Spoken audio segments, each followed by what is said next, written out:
Babala po sa ating mga manonood. Hindi po layunin ng programang ito para siraan ang mga involved sa episode na ito. Pagkus, atin lamang sinasagot ang mga sinasabi nilang paninira sa Iglesia Katolika.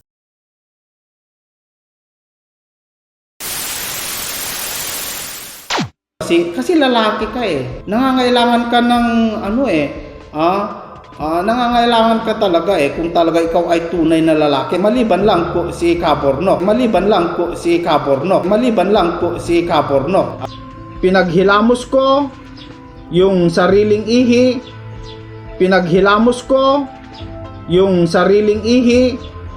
Pinaghilamos ko yung sariling ihi. Ako na mismo magsasabi, mangmang ako. Ano mang tawag dyan? Di standard of lies. Sa puntong ito ng ating programa, kung hindi ka pa nakasubscribe, pakiclick po ng subscribe button at ang notification bell para updated po tayo sa ating mga susunod na videos. Kaya, let's go at simulan na natin!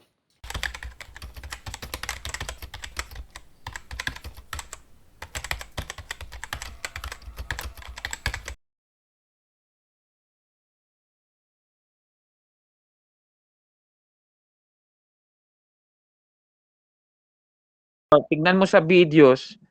Ayan. So ayan so sa mga video na ito, kapatid na Gabriel. Sige nga, pwede bang pakisuyo?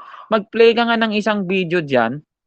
Sure. Sige po, mag-play tayo. Sige, mag-play ka lang kahit yung recent lang na ayan sige, play mo nga yan. Ayan. Reaction. Ayan di pa reaction ng bayan. Ayan. Pakita natin yung I think baka hindi yata ito yung sa ano niya. Bago yata segment yan, reaction ng bayan. Sige, iba lang yung pangatlong video. Ito, yung pangatlong video, ayan sige na, i-play mo nga. Ayan na natin. Ayan mo lang siyang magsalita dyan. Tanggalin ko lang muna yung audio, baka madali tayong copyright eh. Ayan, sige.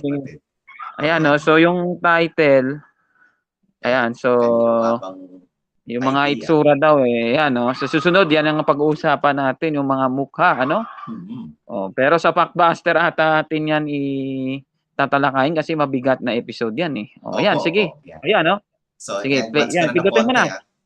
Advance mo na ng konti. Ayan, tapos malapit na yung title niya dyan. Ayan, so yung title, ayan i-subscribe daw yung channel niya, ayan mag-subscribe daw kayo. Ikaw, Brother Gabriel, nakasubscribe ka na ba? Hindi ako nagsusubscribe sa mga ganyang sa mga basurang content. Ito. Yan. I-stop mo muna, Brother Gabriel. Ayan. So, yan ang title. Exposed. Ayan. Naka-past tense na Kaborno. Wala pang ini-expose. May na. Yan. So, kaya nga sinasabi natin, nakamangmangan po ang kanyang title kasi mali ang kanyang title. Yes. Kapatid na Gabriel. Wag mo munang isara yan. Siguro sa ibang tab ka na lang mag-open. Pakita mo ngayon, Brother Gabriel, sige, type mo dyan sa Google. Google, alangan Biblia naman natin gagamitin. Di Google talaga. Di ba? Sa diksyonaryo, ano ba yung ibig sabihin ng salitang exposed? Exposed. Ayan. Sige, search natin. Exposed. Definition. Ayan. Exposed, definition sa dictionary po. Ang gamit natin yung... Ayan. Hindi exposed. Mali naman yung...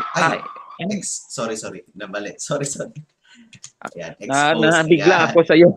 Sorry naman po. Ayan. Exposed. Ayan. Sige nga, pakibasa nga yung definition. Yes po. Ayan Not covered or hidden, visible. Ayan. Not sheltered or protected from the weather. Ayan. Invulnerable position or situation. Yan po yung mga... Ayan, punta naman natin yung expose. Sa baba, siguro, pwede mo namang pindutin yung arrow. Ayan, Sige nga, pindutin mo nga yan. Yung translation and more. Sige nga. Yan. Expose. Ayan. Past tense. So, yung past tense, exposed. Ayan. So, yung expose, ibig sabihin, make something visible.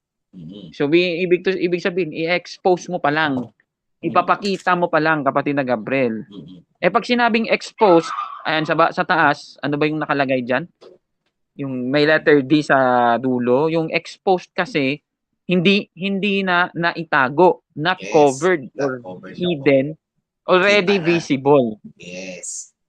Ayan. So already visible. Ibig sabihin, napakita na.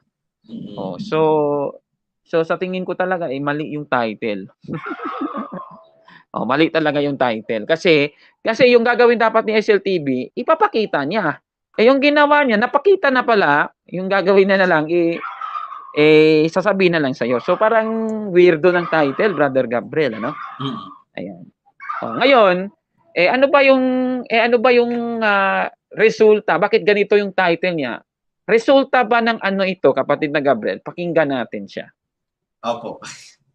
Ito pa yung resulta. I'm sorry mga kaibigan, pero nagsasabi lang po ako ng katotohanan. Ako po ay isang mangmang na tao. Halatang inosente at wala talagang alam, ano? Sige. Kaya hindi mo na dapat sabihin yan, kabornok. Ha? Ako na mismo magsasabi, mangmang ako. Ayan, so resulta ng kamangmangan niya, kapatid na Gabriel.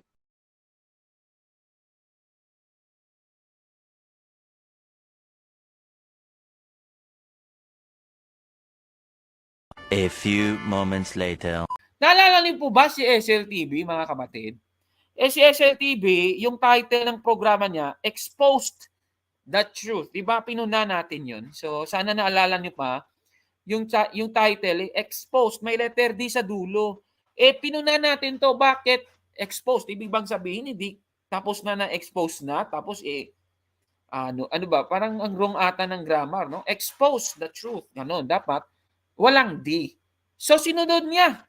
Galing naman, napakagaling naman ng kaibigan natin ito ng kahit na naninira ito sa Iglesia Katolika, ay sinusunod niya yung ating payo, ano?